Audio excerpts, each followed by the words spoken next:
سلام له خورشیده د نن سهار د 9 بجو خبرونو ته مو زه سمیع الله امینی هرکلی وایم. په افغانستان کې د چین سفیر وایي هیواد یې په افغانستان کې له وچکالۍ او سیلاب ځپلو سره مالي او خوراکي مرستې کوي. لیو جین سونګ تېره ورځ له ولسمشر غني سره په کتنه کې زیاته کړه چې هیواد یې د پیښو پر وړاندې د اړوندو وزارتونو او ادارو د تخنیکي پوهې او ظرفیتونو د لوړولو په برخو کې هم همکارۍ ته چمتو دی.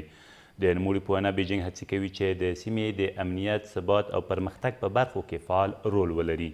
له دې سره سم ولسمشر غني هم د سیمې په ثبات او پرمختګ کې د چین هیواد رول مهم وباله او زیاته کړه چې افغان حکومت هم په دې برخه کې هر ډول همکارۍ ته چمتو دی. د کندوز په خان آباد ولسوالۍ کې د غیر مسؤلو وسلوالو ډلې یو قمندان د پولیسو له لوري ونیول شو.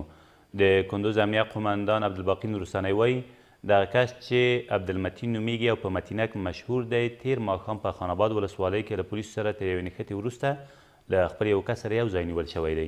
ویل کېږي دغه کس له ډېرې مودې راهیسې په یادې ولسوالۍ کې له خلکو باج اخیسته او په ډېریو ترورونو او اختطافونو کې هم لاس درلود. پلیس قهرمان ولسوالی خان آباد یک تن از قماندانان مسلح غیر مسئول به نام متین در اختطاف، قتل، ترور، وحشت دست داشت. خوشبختانه توسط پلیس با شمول بادیگاردش دستگیر فعلا تحت توقیف قرار دارد.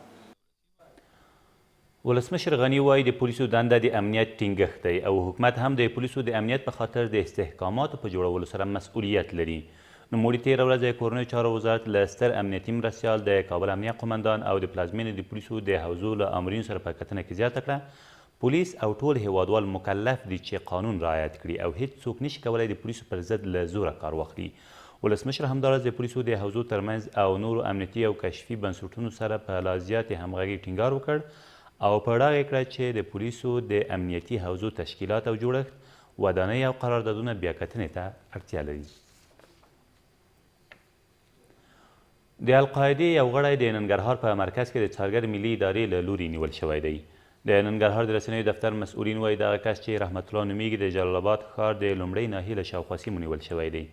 سرچینه زیاتوي په دې عملیاتو کې د نوموړي 4 ملګري هم نیول شوي دي. د زابل دولتي مسؤلینو د سولې په بهیر کې د ځوانانو پر ګډون او اهمیت ټینګار وکړ. د زابل د والي مرستیال تېره ورځ د ولایتي سولې شورا په دفتر کې په جوړه شوې ناسته کې وویل د جګړې په دواړو خواو کې قربانیان ځوانان دي نو ځوانان کولی شي چې د سولې په راوستو کې ښه رول ولري.